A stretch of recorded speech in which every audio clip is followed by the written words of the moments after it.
कि मैंने किसी के लिए अच्छा बोला। और गीत के बोल क्या थे? जैसा सोचोगे, जैसा बोलोगे, वैसा बन जाओगे। तो आज अगर मैंने किसी के लिए बुरा सोचा, बुरा बोला, तो हम भी कैसे बन गए? अब बुरा बनना अच्छा लगता है कि अच्छा बनना अच्छा लगता है? कि बुरा बनना है, उसको हाथ खड़ा करो, वो हाथ खड़ा करे। और जिसको अच्छा बनना है वो हाथ खड़ा करो। अच्छा किसको बनना है ना? तो हमें बनना अच्छा है तो मेरी सोच भी अच्छी होनी चाहिए। मेरी सोच भी कैसी होनी चाहिए? अच्छी। मेरा बोल भी सबके लिए अच्छा होना चाहिए। तो देखो, सबसे पहले हम आपको अपने विद्यालय का परिचय देते हैं कि हम किस जगह से आए हैं। हम जिस विद्यालय से आए हैं उस विद्यालय का नाम है प्रजापिता ब्रह्मा कुमारी ईश्वरीय विश्वविद्यालय। यह एक अंतरराष्ट्रीय आध्यात्मिक संस्था है और इस विद्यालय का हेड ऑफिस माउंट आबू में। इस विद्यालय में जो सिखाया जाता है कि अपने अंदर नैतिक मूल्यों का विकास कैसे करें, अपने मानवीय मूल्यों को हम उजागर कैसे करें, हम स्व का परिवर्तन कैसे करें, यही इस विद्यालय में सिखाया जाता है। इसलिए कहते हैं स्व परिवर्तन से विश्व का परिवर्तन।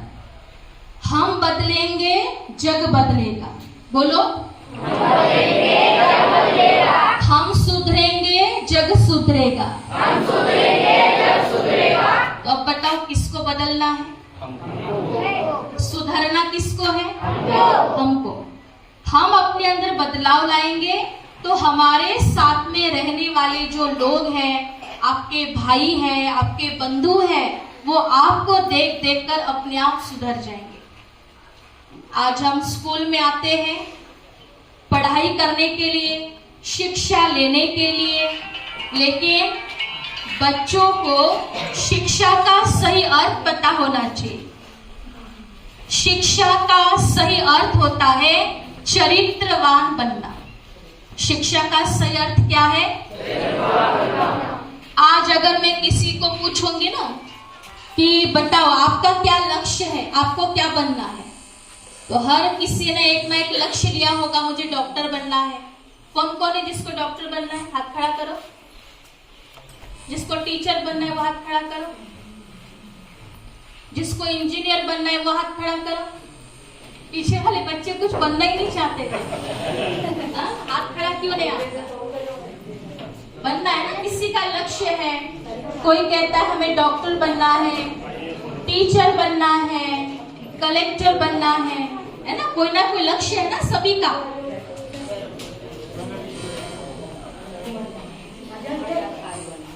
अरे बीच में जगह दे दो थोड़ी सी, बच्चा बीच में थोड़ा सा रास्ता बना दो।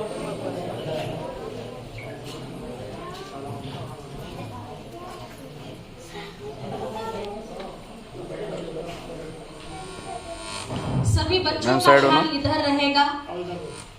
आने वाले आएंगे, अपनी जगह बैठ जाएंगे। हमारे देखने से उनको जगह मिलेगी? मिलेगी? बताओ, नहीं मिलेगी, है ना? तो आपका भी समय बहुत अमूल्य है, हमारा भी समय बहुत अमूल्य है, और इस अमूल्य समय को हमें सफल करेंगे ना सभी सफल। क्योंकि अच्छी बातें हमें जहां सीखने को मिले वह तुरंत धारण कर लेना चाहिए बिना टाइम वेस्ट किए, क्योंकि ऐसी बातें सीखने को हमें बहुत कम मिलती है। क्योंकि आज हम जिस समाज में रहते हैं वहां पर ज्यादा से ज्यादा हमें बुरी बातें सुनने को मिलती है, लेकिन अच्छी बातें बहुत कम मिलती है। और जहां से मिले वहां से तुरंत धारण करेंगे। क्या करेंगे? अच्छी बातें जहां से मिले उसको तुरंत ग्रहण कर लो, और बुरी बातें मिले एक कान से सुनो, दूसरे कान से निकालो। लेकिन आज हम क्या करते हैं? अच्छी बातों को एक कान से सुनते, दूसरे कान से, और बुरी बातों को एक कान से सुनेंगे, अंदर ग्रहण कर लेंगे। इसीलिए हमारा जीवन इतना दुखी होता जा रहा है। आज हमारे जीवन में खुशियां नहीं है और उस खुशी को ढूंढने के लिए हम चारों तरफ भटक रहे हैं। तो अभी मैं आपसे पूछ रही थी कि हर एक का कोई ना कोई लक्ष्य होगा कि मुझे डॉक्टर बनना है, इंजीनियर बनना है, कलेक्टर बनना है ना? सभी का लक्ष्य, सबने अपने मन में एक एक लक्ष्य लिया होगा। चलो वो तो ठीक है, आप यहाँ पर पढ़ाई करोगे, यहाँ से अच्छे नंबर प्राप्त कर लोगे, कॉलेज में जाओगे, वहां पर भी आप जो आपका लक्ष्य है वो अचीव कर लोगे। लेकिन सिर्फ डिग्री प्राप्त करने से कुछ नहीं होगा। हमें एक सबसे पहले अच्छा इंसान बनना पड़ेगा। सबसे पहले क्या बनना पड़ेगा? अच्छा इंसान।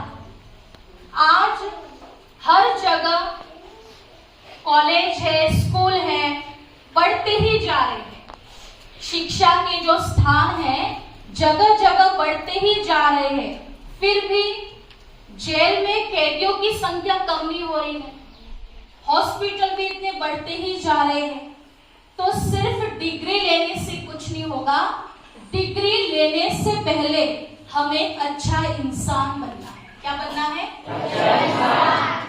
हर बच्चा आज अपने IQ बढ़ाने में लगा हुआ है, यही है ना सत्य? कहते इसका IQ लेवल बहुत अच्छा है। वो तो ठीक है, आपने भौतिक ज्ञान प्राप्त कर लिया, लेकिन IQ के साथ साथ हमें और भी अपने जीवन में धारण करना है। हम तो कहते मुझे इंजीनियर बनना है, लेकिन साथ में ये भी लक्ष्य रखे मुझे कृष्ण जैसा बनना है, उसके जैसे गुणों को भी अपने जीवन में धारण करना है। क्योंकि आप इस परीक्षा में तो पास हो जाएंगे, यहाँ से अच्छी पढ़ाई करेंगे, इस परीक्षाओं में पास हो जाओगे, लेकिन जब आप समाज में जाओगे तो समाज के पेपर में फेल हो जाओगे। तो यहाँ के भी पेपर में पास होना है, और जिस समाज में हम जाएंगे, आज नहीं तो कल हमें उस फील्ड में जाना है, लोगों के संपर्क में आना है, तो समाज के पेपर में भी हमें पास होना है। क्योंकि अपने अंदर नैतिक मूल्यों को धारण करना बहुत आवश्यक है। अपने अंदर सहनशीलता को धारण करना बहुत आवश्यक है।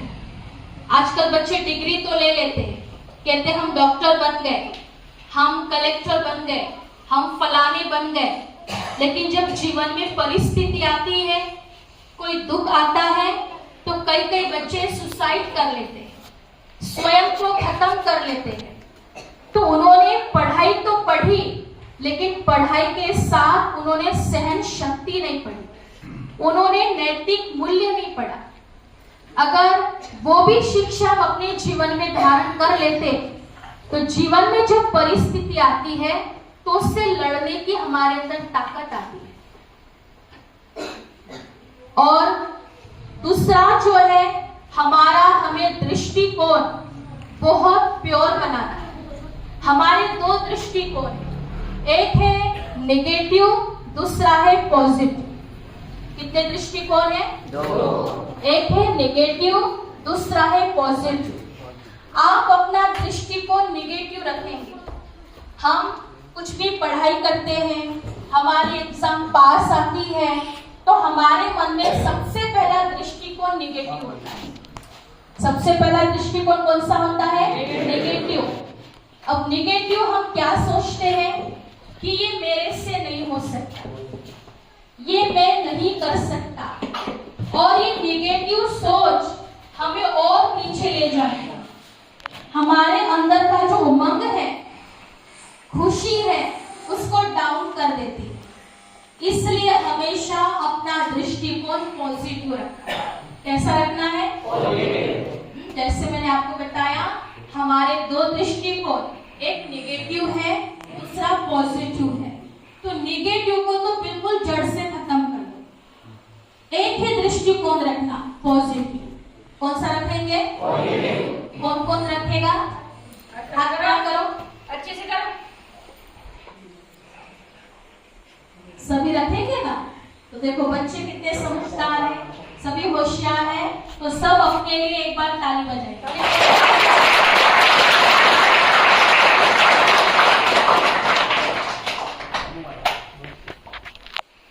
आपने मोबाइल तो देखा होगा ना, यूज भी करते होंगे।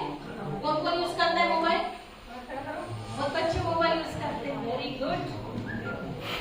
क्या सीखा आपने मोबाइल से? कुछ तो सीखा होगा मोबाइल से। दीदी कुछ भी बोल रहा है, नोबडी विल टॉक। क्या सीखा मोबाइल से बताओ? अच्छा सीखा कि बुरा सीखा? अच्छा सीखा, और हमें अच्छा ही सीखना है। आप मोबाइल यूज करते हो तो आप मोबाइल का बहुत ध्यान रखते हो ना मोबाइल का ध्यान, कि कहीं मोबाइल की बैटरी डाउन ना हो जाए, रखते हो ध्यान? और एक भी डंडी कम हो जाती है तो क्या ढूंढते हो? चार्जर, है ना? कितना हमें ध्यान रहता है कि अरे एक डंडी कम हो गई, नहीं हमें तो उसको फुल चार्ज करना है, तो चार्जर भी ढूंढते हो। लेकिन उस चार्जर को हमें कहाँ कनेक्ट करना पड़ेगा, कहाँ जोड़ना पड़ेगा? बोर्ड होता है ना, पावर बोर्ड, उसके साथ हमें कनेक्ट करना पड़ता है। आप पावर बोर्ड के साथ उस चार्जर को कनेक्ट नहीं करोगे तो बैटरी में करंट आएगी क्या? आएगी? अच्छा चलो ठीक है, उस पिन को मैंने बोर्ड में कनेक्ट कर दिया, पावर बोर्ड में, तो चार्ज हो जाएगा मोबाइल। क्या करना पड़ेगा? स्विच को ऑन करना पड़ेगा। अगर स्विच ऑन करना भूल गए तो करंट नहीं आएगा। तो आप मोबाइल का इतना ध्यान रखते हैं कि मोबाइल की बैटरी डाउन ना हो जाए, क्योंकि मोबाइल की बैटरी डाउन होगी तो आप किसी से भी बात नहीं कर पाओगे, होगा ना? कभी अगर हमें किसी से इमरजेंसी कॉल करना है किसी को, और देखा रहे मोबाइल की बैटरी तो डाउन है, ये तो बिल्कुल नहीं चल रहा है, और मुझे किसी से इम्पोर्टेंट बात करनी है, अब क्या करोगे? मोबाइल की बैटरी डाउन है आपकी, और आपको इम्पोर्टेंट है किसी से बात करना, बहुत इमरजेंसी कॉल है, और आपका मोबाइल काम नहीं कर रहा है क्योंकि बैटरी डाउन है। आपने पूरे दिन अपने मोबाइल पर ध्यान ही नहीं दिया, अब क्या करोगे? वेरी चार्जर ढूंढेंगे, पर वो भी नहीं मिल रहा है, फिर क्या करोगे? फिर क्या करेंगे? हम कहीं बाहर है, चार्जर तुम साथ लेके आए नहीं, अब क्या करोगे? क्या करोगे? दूसरा कहाँ से लाओगे? पैसे की नहीं है, क्या करोगे? जो आपको उत्तर आता है वो हेल्प देंगे। वेरी गुड, है ना? जिसने बताया बहुत अच्छा। अब हम क्या करेंगे? दूसरों की मदद लेंगे। जो कोई आएगा कहेंगे भाई रुक जाओ ना, मुझे 1 मिनट बात करनी है, अपना मोबाइल दे दो ना। मतलब लोगों से अभी हमें मदद की भीख मांगनी पड़ेगी। क्या करनी पड़ेगी?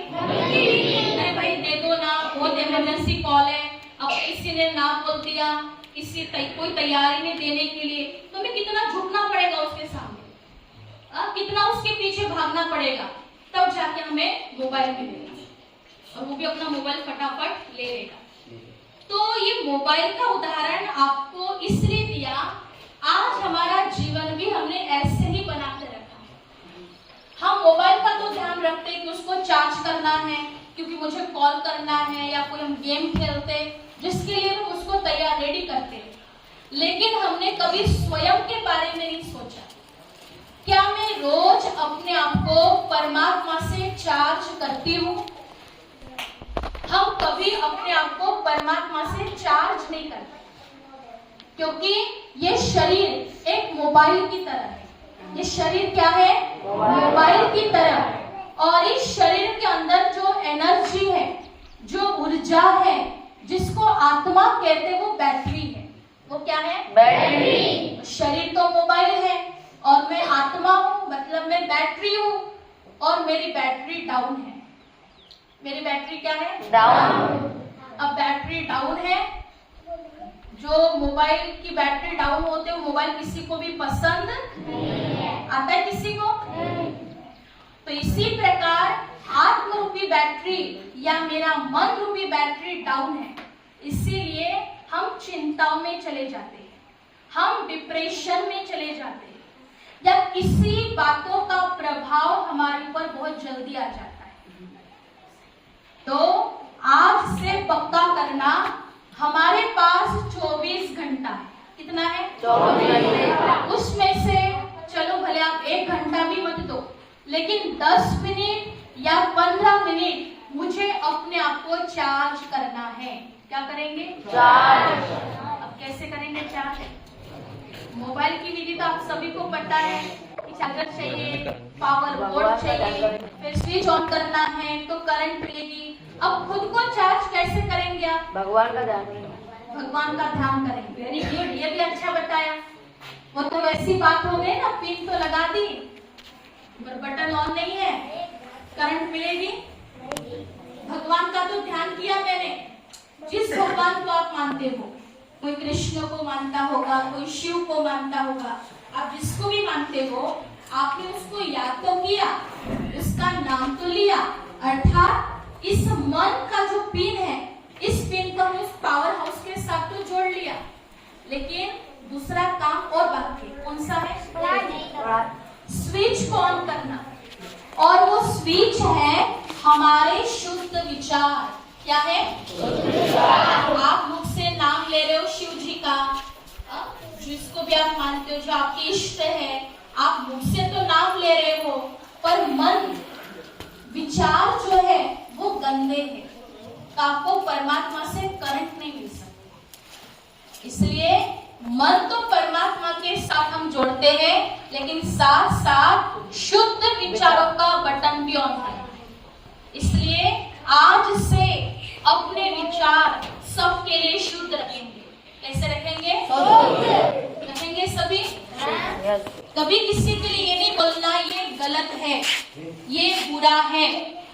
जब हम कहते हैं ना ये बुरा है, जैसे मैं किसी की तरफ उंगली कर रही हूँ कि ये बुरा है, तो एक उंगली तो आपके तरफ है, ये 4 उंगलियां किसकी तरफ है? तो उसके अंदर तो एक ही बुराई है, मेरे अंदर कितनी बुराइयां हैं? 4। तो सुधरना किसको पड़ेगा? इसलिए तो गांधी जी के बंधन दिखाते हैं। देखे गांधी जी के बंधन? क्या करते गांधी जी के बंधन? बुरा ना बोलो, बुरा ना सुनो, बुरा ना देखो। बोलो, बुरा मत सुनो, बुरा मत देखो। लेकिन परमात्मा हमें 5 बातें सिखाता है। गांधी जी तो ने 3 बातें सिखाई कि बुरा मत बोलो, बुरा मत सुनो, बुरा मत देखो।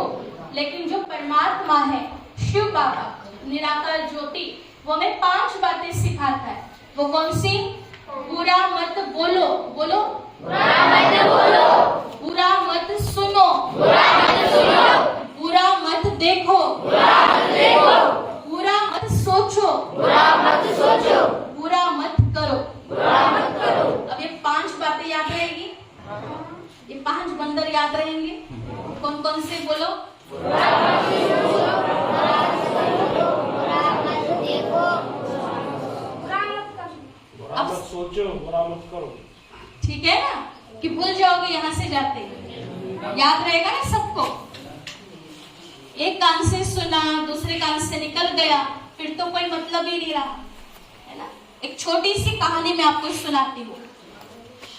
एक मूर्तिकार था, उस मूर्तिकार ने बहुत सुंदर 3 मूर्तियां बनाई थी। उसका रंग, रूप और ड्रेस जो भी था, कलर, पेंट सब एक जैसा था। अगर आप तीनों मूर्तियों को देखोगे ना, कोई फर्क नजर नहीं आ रहा था, लेकिन तीनों मूर्तियों की कीमत अलग अलग थी। एक मूर्ति की कीमत थी 50 रुपया। एक मूर्ति की कीमत कितनी थी? 50 रुपया। दूसरी जो मूर्ति थी उसकी कीमत थी 100 रुपया। तीसरी जो मूर्ति थी उसकी कीमत थी 500 रुपया। ठीक है, रंग, रूप, क्वालिटी सब एक जैसी, लेकिन फिर भी उनकी जो कीमत थी उसमें फर्क था। तो वो बेचने के लिए निकला, कोई लोग आए खरीदने के लिए, तो जो लेने वाला था व्यक्ति, उसने पूछा कि भाई आप मुझे मूर्तियों का दाम बताओ। तो उसने बताया ये 50 की है, दूसरी 100 की है और तीसरी 500 की। उसने बोला दिखने में तो सब एक जैसी है, लेकिन आपने इनका दाम क्यों ऐसे आगे पीछे रखा है? तो उस मूर्तिकार ने कहा कि मैं आपको बताता हूँ इनकी क्या विशेषता है। बोले जो पहली मूर्ति है ना, तो उसने क्या किया, एक सिक्का लिया 1 रुपए का, और वो 1 रुपए का सिक्का पहली मूर्ति के कान में डाला। तो जैसे कान में डाला तो दूसरे कान से निकल गया, तो इसलिए बोला इसकी कीमत कितनी है, 50 रुपया। अच्छा, दूसरी मूर्ति का बताया, उसके कान में 1 रुपया डाला तो मुख से निकल गया, इसलिए उसकी कीमत कितनी थी, 100 रुपया। लेकिन तीसरी जो मूर्ति थी, उसके कान में 1 रुपया डाला तो डायरेक्ट पेट में चला गया, और उसकी कीमत कितनी थी, 5 कहानी का भावार्थ है, हम जो ज्ञान की बातें सुनते हैं, जो शिक्षा वाली अच्छी बातें सुनते इस कान से, और अगर आप दूसरी कान से निकाल दोगे तो आपकी कीमत कितनी रह जाएगी, 50। अगर मैं ज्ञान की बातें सुनती हूँ और मुख से बड़बड़ करके निकाल देती हूँ, तो कहते हैं ना तोता पंडित, तोता राम। तोता क्या करता है, जैसा सिखाओ वैसा बोलता रहेगा। तो हमें जो सिखाया जाता है सिर्फ मुख से बताते जाते हैं, उसकी कीमत कितनी है, 100 रुपया। तीसरी मूर्ति कान में डालते कहा जाता था, अर्थात वो बच्चे सुनने के बाद तुरंत जीवन में अप्लाई करते हैं, तुरंत जीवन में धारण करते हैं, उनकी कीमत कितनी थी, 500 रुपया। तो वो मूर्ति आप हो, रंग रूप आपका ड्रेस सब एक जैसा है, लेकिन अपनी कीमत आपको खुद बढ़ानी है। किसको बढ़ानी है, तो कितनी कीमत चाहिए आपको, 50 वाली, 100 वाली या 500 वाली? तो उसके लिए क्या करना पड़ेगा, अच्छी बातों को ग्रहण करके, जो बातें हमें सुना रहा है बहुत अच्छी है, सबके पास दिव्य बुद्धि है, सही क्या है और गलत क्या है ये तो हमें समझ में आता है ना। भाई कोई चोरी कर रहा है, आपके आंखों के सामने कोई चोरी कर रहा है, अब आपके अंदर इतनी तो समझ है कि ये सही है कि गलत है, बताओ चोरी करना सही है कि गलत है? तो जब आपके बुद्धि में ये नॉलेज है ये गलत है, जब हमें पता है ये गलत है और हम उसको, जो हमारा मित्र है वो चोरी कर रहा है, मुझे पता है ये गलत है, फिर भी हम उसको सावधान नहीं करते और उसके साथ खुद भी वो कर्म करते हैं, तो फिर हमारी कीमत तो बिल्कुल डाउन हो जाएगी। तो आपको अपनी कीमत डाउन करनी है या हाई करनी है, बताओ? हाई करनी है। तो अपनी कीमत बढ़ानी है तो अपने विचारों को भी पॉजिटिव बनाना पड़ेगा। अपने विचारों को कैसा बनाना है, पॉजिटिव। रोज हमें अच्छा सोचना है, सुबह उठते ही परमात्मा को गुड मॉर्निंग कहो, जो भी आपके इष्ट है, आपके माता पिता को गुड मॉर्निंग कहो, अपने टीचर्स को गुड मॉर्निंग कहो, उनसे दुआई लो। क्या लेना है, दुआई। कभी कभी कहते हैं ना भाई हम कुछ गलती करते हैं तो फिर टीचर की छड़ी मिलती है, क्या मिलती है, छड़ी। और छड़ी मिलती है तो बच्चे नाराज हो जाते हैं, फिर आपस में बातें करते हैं, तो ये भी तो गलत है। ऐसे कहते हैं पुराने जमाने में कि हमारे हाथ में भी एक्यूप्रेशर के पॉइंट होते हैं, तो जब वो छड़ी पड़ती है तो हमारी बुद्धि भी क्या हो जाती है, खुल जाती है। इसलिए कहते हैं ना छड़ी लागे छम छम और विद्या यही घम घम, अर्थात उसको भी हमें पॉजिटिव में लेना है। कुछ शिक्षा अगर हमें मिलती है तो उसको हमें जीवन में धारण करना है, उसका गलत मतलब हमें नहीं निकालना है। कई बच्चे किसी बात को सोचकर बिल्कुल डीप में चले जाते हैं और इससे हमारा नुकसान होता है।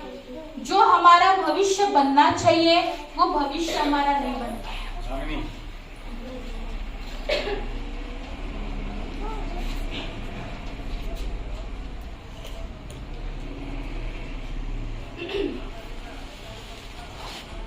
तो सभी बच्चों के समझ में आया क्या शिक्षा धारण करनी, हमें क्या सीखा आपने? धारण करना अच्छी बात है, लेकिन अच्छी बातों में कौन सी अच्छी बात सीखी आपने? बोलो, पीछे वाले बड़े बच्चे हैं ना सब, 12th क्लास वाले बताएंगे कौन सी अच्छी बात सीखी, क्या सीखा बताओ। बताओ। अरमान खड़े हो जाओ। विचारों को सुधारना है ना, अपने विचारों में पॉजिटिविटी लाना। बहुत अच्छा। अपनी सोच को सकारात्मक बनाए। Nobody will talk. दीदी को सुने दे तो कोई बात नहीं करेगा। अपनी सोच को कैसा बनाएंगे सभी? सबके लिए कहना, आपका दोस्त है ना, आप कहते हो मेरा दोस्त ऐसा है, अब ये नहीं बोलना, आप कहना मेरा दोस्त बहुत अच्छा है। क्या कहेंगे? कहेंगे ऐसा कि बस 100 वाली मूर्ति बनेंगे, यहां से सुना बोल दिया।